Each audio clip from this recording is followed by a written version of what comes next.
Fala, meu povo, e aí, beleza? Bora, Bahia! Didi e Davó de volta ao time titular.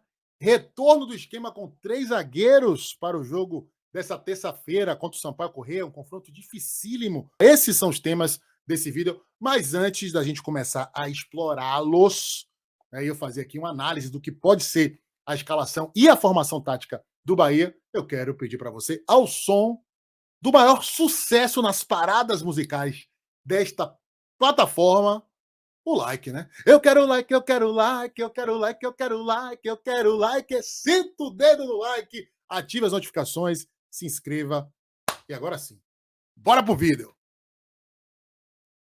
Bom, apesar do Bahia ter ganhado do CSA por 1-0 sábado, aquela festa extraordinária dos 45 mil corações tricolores na Fonte Nova, dos mais de 45 mil, é muito provável que o Enderson Moreira mude a escalação e também o esquema tático. O Enderson Moreira, ele deu uma dica a respeito dessas mudanças ainda na conversa de vestiário com o elenco após o jogo de sábado. Veja aí. Nós vamos usar muito o nosso grupo a partir de agora. Nós temos 4 jogos em 10, 11 dias. É impossível que o time todo consiga fazer esses 4 jogos seguidos. Agora é o momento da gente mostrar a nossa força de elenco, mais do que nunca.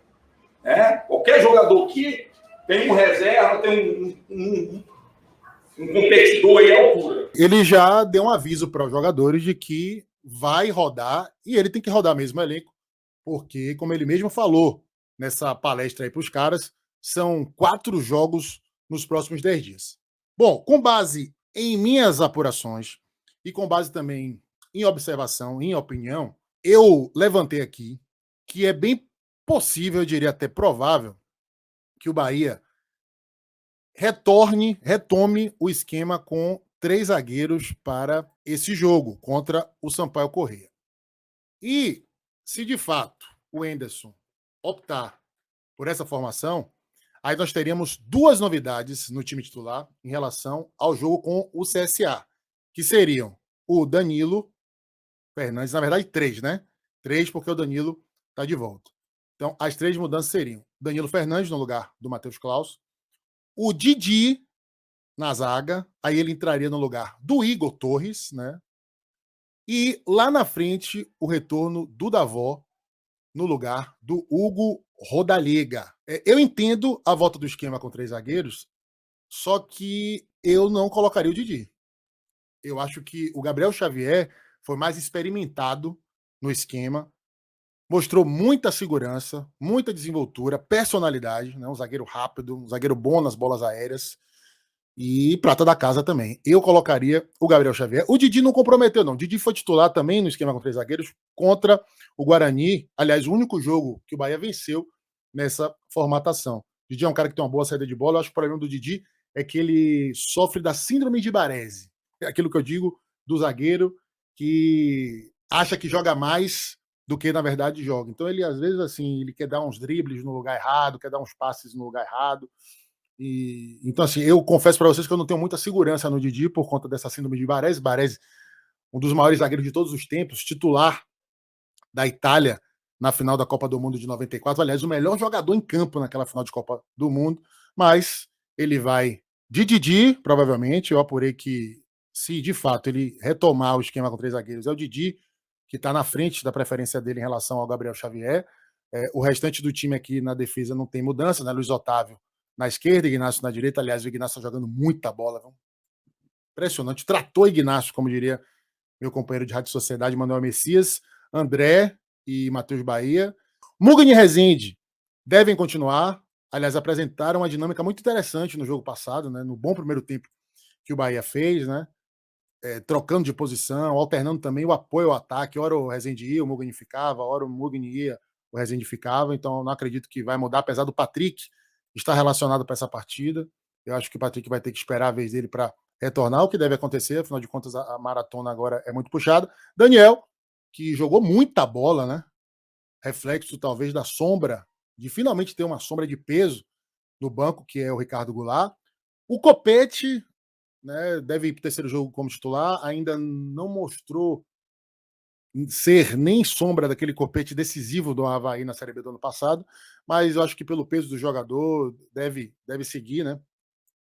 E lá na frente aí chegou a vez do Rodalega perder a vaga, né? Voltou a ter algumas chances como titular, não conseguiu corresponder, e até pela estratégia do Bahia, fora de casa, né? Deve ser baseada no contra-ataque com esse esquema com 3 zagueiros. Aí entra o Davó, que dá mais mobilidade, dá mais velocidade, né? E é o artilheiro do time no Campeonato Brasileiro. O que o Bahia tem que tomar cuidado aqui nesse esquema com 3 zagueiros é justamente na recomposição, né? Porque o Bahia ataca aqui nessa formação, né? No 3-5-2, liberando os seus alas simultaneamente para ocupar o campo de ataque.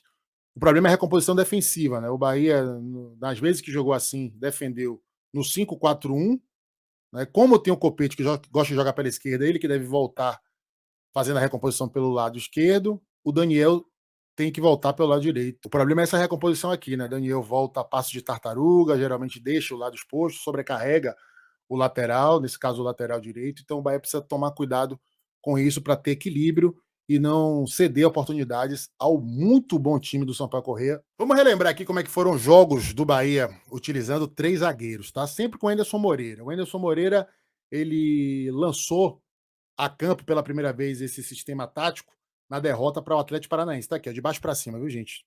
Jogo de volta pela Copa do Brasil. O Bahia perdeu, porém apresentou uma dinâmica bastante interessante. Fez um grande primeiro tempo, se defendendo com consistência e criando muitas oportunidades de gol. No segundo tempo teve aquele lance da desatenção no gol de empate do Atlético, na desatenção do Mugni. E no finalzinho o time já estava todo desesperado, tentando o gol que levaria a disputa para os pênaltis, acabou tomando um gol de contra-ataque. Mas o saldo, em termos de performance, foi muito positivo, né? Tanto é que o esquema foi mantido nos 3 jogos seguintes. O jogo com o Guarani, lá no Brinco de Ouro, onde o Bahia ganhou por 2-0. Jogo que o Bahia apresentou problemas de encaixe do sistema defensivo. Por quê? Porque o Daniel, que tinha que voltar cobrindo o lado esquerdo, voltava lentamente.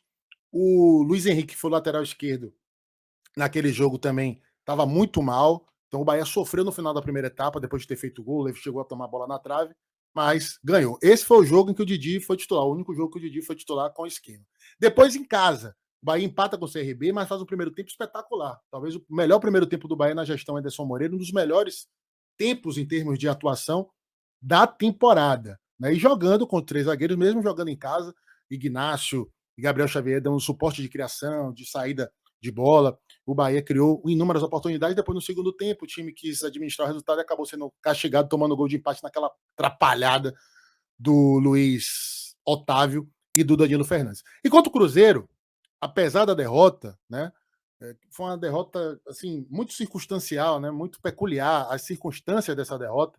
O Bahia também jogou com 3 zagueiros, fez um primeiro tempo seguro em termos defensivos, criou a oportunidade de fazer o seu gol no contra-ataque, né, teve 2 bolas, uma no pé e outra na cabeça do Raí, o Raí acabou desperdiçando.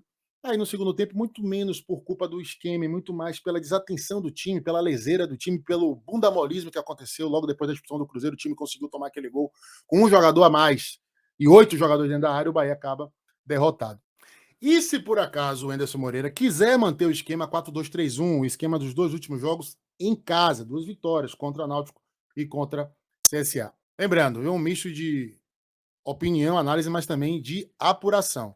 Danilo, André, Ignácio Luiz Otávio e Matheus Bahia, Rezende Mugni, Copete, Igor Torres, seria mantido, Daniel e o Davó na vaga do Rodalega. Ele também testou o Davó na do Igor Torres e a manutenção do Rodalega. Eu acho que isso aqui é muito pouco provável para início de partida, porque o Davó a gente sabe que tem problemas sérios na recomposição, e também você, com o Rodalega presente, você quebra o poderio de velocidade, né, para as arrancadas em contra-ataque. Então, se ele optar pela manutenção do esquema, o mais provável é que seja a manutenção do Igor Torres, né, até pelo fato de ter feito o primeiro gol dele no primeiro jogo como titular, grande surpresa da partida passada, e o retorno do Davó, por se tornar de um jogo fora de casa. O time precisa de mais movimentação lá na frente, de mais rapidez. Então o Davó barraria o Guito Rodalega, que realmente precisa botar o pé na forma, tomar um banho de folha, porque tá jogando mal mesmo. E aí, gostou das análises? Gostou das informações? Então, já sabe, né? deixa o eu quero like, eu quero like, eu quero like, eu quero like, eu quero... Inscreva-se, ative as notificações e deixe seus comentários aqui. Vamos trocar ideias sobre o Bahia. BBMP rumo à primeira divisão, hein? Contagem regressiva. Faltam 7 vitórias para o acesso. Valeu, beijo. Tamo junto.